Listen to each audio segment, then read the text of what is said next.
In this video, the Bitcoin price action went down after this bearish cross exactly as predicted. And right now we are going to understand what is next for the Bitcoin price action and how is my latest trade. Well, stay tuned to know more. So hi guys, and welcome back to another Gab's cryptocurrency video where we trade by data and not by hype. If you haven't subscribed to my channel, click the subscribe button down below and hit the notification bell so you won't miss out videos like this. So yeah, let's now dive into this video and let's give you a quick recap of our previous analysis. So, di ba guys, sa previous analysis, we were monitoring two things. Number one, it's this bearish cross in the daily time frame stochastic RSI. And at the same time, we are also monitoring this double top pattern. So, let's dive in first sa unang analysis natin when it comes to the stochastic RSI. So, di ba dito sa stochastic RSI, you can actually see na nagkaroon tayo ng bearish cross here in the daily time frame. So, typically, whenever na we are seeing a stochastic bearish cross, that's actually going to indicate that Bitcoin is going to go down ng, in general, it's going to go down. It can be a massive or small movement, but generally speaking, it's going to be a bearish movement. And take a look at this, guys. If you're going to look at the latest Bitcoin price action, it actually went down exactly as predicted after that movement dito, after that bearish cross. So as you can see, ilang percent yung binagsak niya from this point on, that's actually around negative 15%. So, if let's say you opened a short position dito kay Bybit, and let's say, nag-open ka ng 15, nag-open ka ng short position for around 5x leverage lang times 15, you are already in 75% profits na kagad dyan sa small movement ni Bitcoin na yan. So, ako, nag-open ako ng short position dyan, right after we started breaking down from this support area ng double top pattern natin. But however, if you're going to look at this, wala tayo nakitang gaanong sell volume as compared sa mga previous sell volume noong price action ni Bitcoin. So in this case, nag-close na rin ako and nag-hit din ng trail stop right around the 60 or around the 54,000 US dollars, 54.3. And as you can see, ever since bumalik na si Bitcoin pabalik around the 56,000 US dollars. So, ako, I am definitely in profits. I hope you guys are also in profits, diba? In the previous video, we have been saying na always put a trail stop. So, right now, we are going to understand what is next for the Bitcoin price action. So, if you're going to look at this latest Bitcoin price action, wala tayong sell volume. So, in this case, this can lead into a fake out or it can actually do a consolidation dito.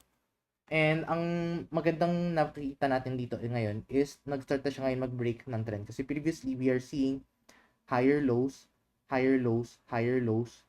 But as you can see, nag-start tayo magkaroon ng lower low and then another lower low. So, yung trend natin ng packet is na-break na. Nag-start na tayong bumagsak dito. So, right now, what I'm going to expect dito with Bitcoin is we might somewhat have a short-term bullish retracement.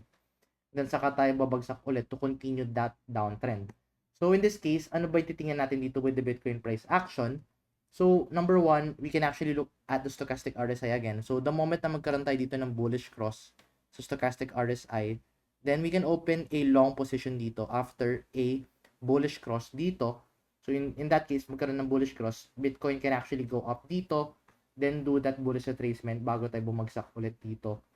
So yeah, right now, it's actually not looking good for long-term Bitcoin holders for the time being. But if let's say you are trading this for the short term, it's actually looking okay right now. Pero if you're going to look at this as an investment in the long term, this is actually going to be a good opportunity for you to open a new spot position. Meaning, pwede kayo mag-invest as long as bumababa siya dito. Habang bumabagsak siya, sasaluhin nyo yung pagbagsak ni Bitcoin dito. So, in that case, if let's say umakit siya at some point in the future, then of course you can see na if you're going to put a let's put an average profit chart dito, you can see you are already up 75% in just spot wallet alone. So if let's say you're a long-term investor, it means that whenever na Bitcoin is going down, that is a good sign na you have an opportunity to enter the market. So right now, hindi pa siya ganong bumagsak ng malala. So I don't think na it's a good time to buy yet. Typically, it's a good time to buy if let's say in the daily time frame nakakita na tayo ng bullish divergence. But as you can see, medyo maaga pa to say or to tell if meron na tayong bullish divergence in the daily time frame. But in the stochastic RSI, we might get that potential momentum at some point in the next few days, next few weeks na magkakaroon tayo ng bullish cross din sa katayo akit dito kay Bitcoin bago tayo magkaroon ng one last push to the downside. And in that case, we are going to monitor if it's going to form a bullish divergence. So, right now, as of now, wala muna tayo open na trade. Abangan natin yung stochastic RSI cross, and if at the same time, if magkaroon tayo ng bullish divergence dito sa daily time frame sa RSI, then of course, that's a good time to enter into a long position or a spot trade. So right now, yun yung aking inaabangan dito. The moment na magkaroon ng ganong opportunity at mag-start na mag-form indicators na yun, then of course, mag-open tayo ng panibagong trade. Pero ngayon, wala muna ako i-open na panibagong trade. So yun guys, habang nag-aabang kayo, you can actually check out our Gabs Crypto 101 playlist if you want to learn this analysis na ginagawa natin. It's available guys for free. You can actually find out our Gabs Crypto 101 playlist in the description down below. And if wala pa kayo account pang trade ng Bitcoin, we actually have Bybit. Bybit is actually one of the best crypto platform kasi dito, mas mura yung Bitcoin trading fees as compared to other platforms like Binance and Coins.ph. Kasi of course, this is a trading platform and as compared to other companies or other trading platforms, they have actually one of the best trading fees dito. So, yeah, if you wala pa account with Bybit, make sure to use our sign up link na you can find in the description down below. And you can claim up to $5,000 bonus kay Bybit.